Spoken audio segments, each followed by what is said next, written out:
नमस्कार आदाब दोस्तों, मैं अब्दुल लतीफ़ इब्राहिम शेख एक समाज सेवक होने के नाते सारा न्यूज़ चैनल के माध्यम से आपके सामने फिर से एक बार।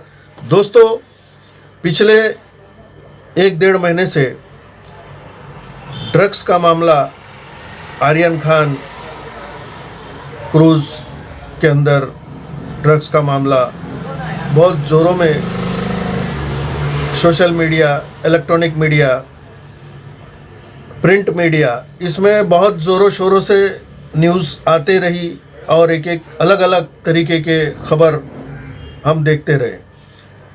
हाल ही में वो ड्रग्स मामला कुछ पीछे रह गया। अब पॉलिटिकल जो स्टैंड है वो शुरू हो गया। अब जो ड्रग्स मामले को जो फर्जी तरीके से लोगों पर निशाना लगाते थे, उसका खुलासा Maharashtra cabinet minister mister Nawab Malik साहब ने किया। वो कहाँ तक के सच है, कहाँ तक के झूठ है, ये तो आगे आने वाले वक्त बताएगा। लेकिन उन्होंने इसको उजागर करने का काम वक्त वक्त पे एक एक सबूत और एक एक बात को उन्होंने कहकर उसका पूरे भारत के अंदर चर्चा चलता रहा। लेकिन अभी कुछ ही दिनों में ये ड्रग्स का मामला जो है वो एकदम खलास होकर आपस में पॉलिटिकल पार्टी एक दूसरे पर आरोप प्रत्यारोप लगाते हुए हम देखते हैं। लेकिन अभी कुछ ही दिनों में दो तीन दिनों में हमने ये भी सुना कि बम ब्लास्ट, अभी बम ब्लास्ट का और अंडरवर्ल्ड माफिया ये सब आने लगा। लेकिन एक 10-15 दिन पहले हमारे पूर्व मुख्यमंत्री देवेंद्र फडणवीस जी ने नवाब मलिक पर बोलते हुए कहा था कि नवाब मलिक लौंगी फटाका फोड़ते हैं, दिवाली के बाद मैं बम डालूंगा। लेकिन अभी उन्होंने जो बम डाला वो बम इस तरह डाला, underworld, Dawood Ibrahim, property, bomb blast, ये सब मामले के अंदर उन्होंने कहकर बम डाला। तो लेकिन मेरा ये कहना है एक आम नागरिक के हैसियत से, ये सब क्या हो रहा है हमारे महाराष्ट्र में? अरे जो होता है प्रति आरोप लगते हैं, लेकिन ये व्यक्तिगत एक एक जो नहीं होने वाला चीज़ है, जो नहीं हुआ है, उसको लेकर ज़बरदस्ती षड्यंत्र बनाकर एक दूसरे पर आरोप लगाते हैं। तो इसका मतलब क्या है? ये इसी तरह चलता रहेगा 5 साल कोई भी जीत के आता है तो 5 साल फिर इन पर प्रति आरोप और उन पे झूठे मुकदमे ये सब लगाते रहो। उसके बाद में फिर वो जैसा 5 साल कैसा उन लोग एक दूसरे से लड़ते मरते रहेंगे। उसके बाद फिर दूसरा इलेक्शन आएगा, वही गेम वही खेल, ये कब तक चलेगा? लेकिन ये जो हो रहा है ये बहुत ही गलत हो रहा है और जो गुनहगार है उसको सज़ा मिलनी चाहिए, जो बेगुनाह है उसको नहीं मिलनी चाहिए सज़ा। आप देखते रहिए सारा न्यूज़ चैनल यूट्यूब, और उस पर देखिए आपके सामने जो भी वीडियो आएगा उसको लाइक कीजिए, शेयर कीजिए, सब्सक्राइब कीजिए और इस वीडियो पसंद आए तो कमेंट कीजिए। देखिए, मैं इस वीडियो में पहले हमारे देश के प्रधानमंत्री के बारे में, एक हमारे सदन के अंदर जो विधायक हैं उन्होंने जो बताए हैं किस तरह से पेट्रोल की कीमत को लेकर, वो वीडियो दिखाऊंगा। उसके बाद मैं नवाब मलिक साहब का वीडियो आपको दिखाऊंगा। देखते रहिए सारा न्यूज़। धन्यवाद। जय भारत, जय महाराष्ट्र।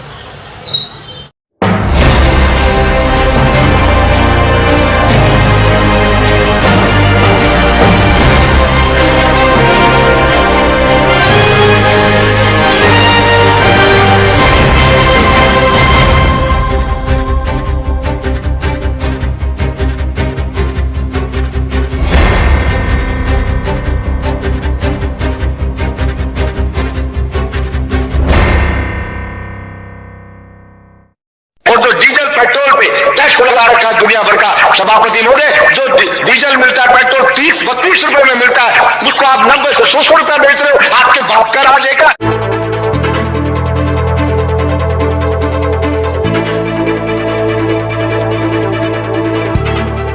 और जो डीजल पेट्रोल पे टैक्स लगा रखा है दुनिया भर का, सभापति महोदय, जो डीजल मिलता है पेट्रोल 30-32 रुपए में मिलता है, उसको आप 90 से 100 रुपए बेच रहे हो, आपके बाप का राज है क्या? कि लूटोगे, खाओगे, खुद 15-15 लाख के सूट पहनोगे, और किसान है उसके तन पे कपड़ा नहीं है, मजदूर के तन पे कपड़ा नहीं है, आप घूम रहे हो वहां 30 तरह के व्यंजन खा रहे हो, वो सूखी रोटी खा रहा है, और किसान ने अगर पिज्जा खा लिया तो उसको सोशल मीडिया पर चलाते हो, पिज्जा क्यों खा लिया? क्योंकि भाई आपको ही अधिकार है पिज्जा खाने का, आपको ही अधिकार है कूलर में सोने का, आपको ही अधिकार है एसी में रहने का, आपको ही अधिकार है पैंट शर्ट पहनने का। आपके बाप दादा ही लेके आए थे क्या प्रॉपर्टी? आपके तो मैं चाय बेचने वाला था। मैं पूछना चाहता हूं नरेंद्र मोदी जी, कितने चाय बेचने वाले 15-15 लाख का सूट पहनते हैं? सभापति महोदय, भाड़े के टट्टू रख रखे, सोशल मीडिया पे रख रखे हैं, वो मोदी मोदी करते हैं, वो उसकी बड़ाई करते हैं, वो भड़ाई करते हैं। और मैं कहता हूं ऐसे ही चाटुकार, और कुछ चाटुकार होते हैं, वही उसको मरवाते हैं, वही उसको बर्बाद करवाते हैं, और यही हश्र आप देखना सभापति महोदय, ये केंद्र सरकार का होने वाला है। इसलिए मैं तो मांग करता हूं यहां से कि नरेंद्र मोदी को हाथ जोड़ करके और सर झुका करके और माफी मांगनी चाहिए देश के किसानों से कि मुझसे गलती हो गई, मेरी मति भ्रष्ट हो गई थी, मेरी बुद्धि भ्रष्ट हो गई थी, इसलिए मैं अहंकार में आ गया था, और मैं माफी मांगता हूं, मैं इन बिलों को वापस लेता हूं, और एमएसपी पे पूरी फसलों को खरीदे। विनाश काले विपरीत बुद्धि, किसी भी राजा का विनाश आ जाता है ना, विनाश आ जाता है, तब वो इस प्रकार का एक्ट करता है कि मैं जनता की मांग को नहीं सुनूंगा, मेरा करना है जो कर लीजिए। चाणक्य ने भी कहा है कि अगर वास्तव में जनता विरोध में आने लगे, जब वास्तव में राजा को लगे कि सड़क पे जनता उतरने लगी है, तो उस अहंकारी राजा को तुरंत उनकी समस्याओं को ध्यान में रख करके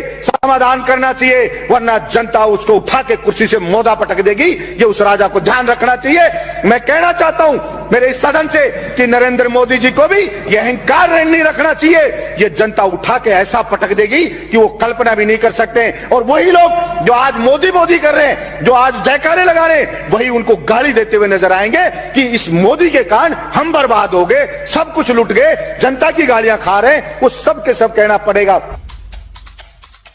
देश जो बना है वो यहां पे रहने वाले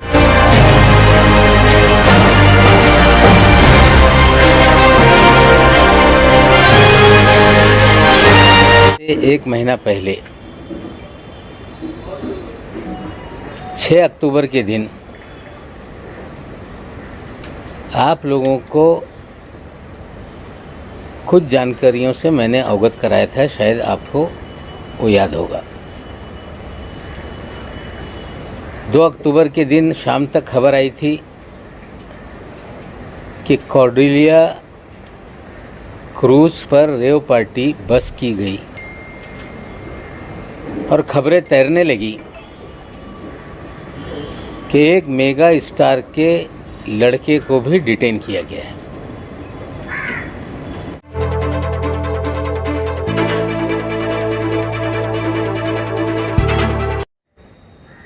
और 6 तारीख की प्रेस कॉन्फ्रेंस में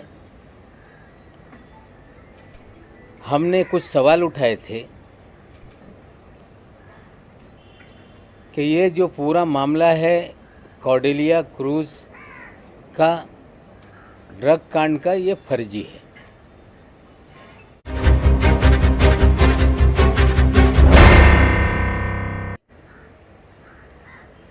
उसके बाद 5 बजे एनसीबी के एक अधिकारी ज्ञानेश्वर सिंह जी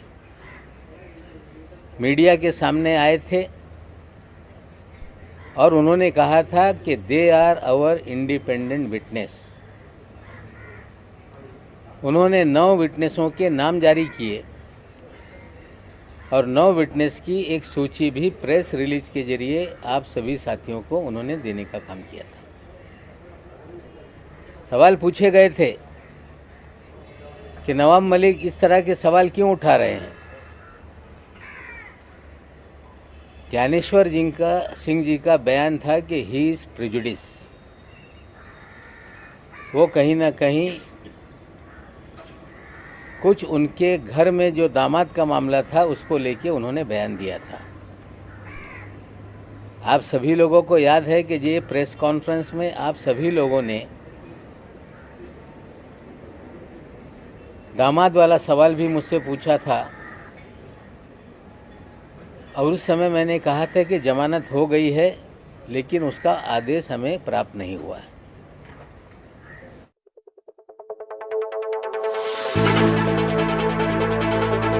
लढणारच आहे हो। आणखीन एक आहे क्रूजच्या बाबतीत, या क्रूजमध्ये जे केस बनवण्यात आली त्याच्यात क्रेव, ते व्हिडिओ दाखवा, एक पेपर रोल को भी उसमें सीज किया गया है केस के अंदर, पेपर रोल। नमस्क्रे, ये नमस्क्रे फैशन टीवी का स्पॉन्सर का ब्रांड है। ये पेपर रोल में ड्रग पिया जाता है, इस तरह से कहा जाता है। अगर ये केस में ये सैंपल, ये स्टॉक सीज किया गया तो इसके मालिक को क्यों नहीं पकड़ा गया? इसके मालिक का नाम है काशिफ खान, असली नाम है कासिफ मलिक खान। देश के कई पुलिस थानों में इस पे मुकदमे दर्ज हैं। ये दिल्ली कोर्ट से भगोड़ा घोषित है कासिफ खान। ये समीर वानखेड़े का साथी है, गोवा में बड़ी संपत्ति बना रहा है, अपने आप को फैशन टीवी का इंडिया हेड कहता है। उस दिन ये पार्टी में नाच रहा था। सवाल ये है कि इसे गिरफ्तार क्यों नहीं किया गया? और ये व्यक्ति हमारे मुंबई के पालक मंत्री असलम शेख को भी बहुत फोर्स कर रहा था कि पार्टी में आओ। ये व्यक्ति बड़े बड़े नेता जो हमारे मंत्रिमंडल में हैं, उनके बच्चों को प्लान करके वहां ले जाना चाह रहा था। क्यों इसे छोड़ दिया? या असलम शेख को वहां क्यों ले जाना चाहता था? ये कई मंत्रियों के बच्चों को क्यों ट्रैप कर रहा था? क्या एक बड़ी कॉन्स्पिरेसी करके ड्रग का खेल सरकार चलवा रही है, बदनामी करने का षड्यंत्र था क्या? ये भी एक सवाल है। काशिफ खान की गिरफ्तारी क्यों नहीं, वानखेड़े के साथी को क्यों नहीं पकड़ा जा रहा है? और मैं जिम्मेदारी से कहता हूं, असलम शेख भी बयान दे देंगे कि उन्हें बहुत कोशिश की जा रही थी कि आप क्रूज पे चलो, लेकिन वो नहीं गए। शायद ये बड़ी एक कॉन्स्पिरेसी थी। धीरे धीरे मुंबई की एसआईटी भी इसकी जांच करे, हम मांग करेंगे।